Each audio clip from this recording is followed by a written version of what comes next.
আজকে কি নিয়ে এটা আপনারা? আজকে যুব তৃণমূল কংগ্রেসের পক্ষ থেকে প্রতি ব্লকে ব্লকে একটি প্রতিবাদ সভার আয়োজন করা হয়েছে।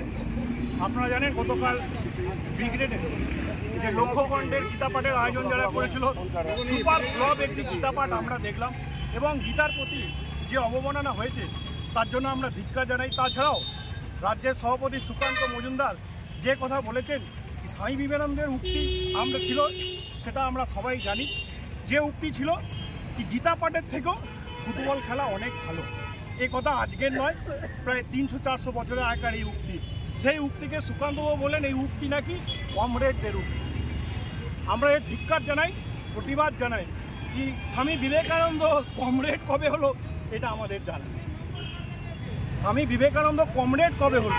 আমরা তো জানি কমরেড অর্থাৎ সিপিআইএমের জন্ম আমাদের 1970 সালে পশ্চিমবঙ্গের মাটিতে ক্ষমতায় এসছেন, তার আগে আরও 15 বছর, কিন্তু 150 বছর আগে কমরেড কোথা থেকে এলো এ কথা আমাদের জানা। তার জন্য আমাদের রাজ্য থেকে যে নেতৃত্ব এসেছিল প্রতি ব্লকে ব্লকে আমাদের এই কর্মসূচি পালন করতে হবে।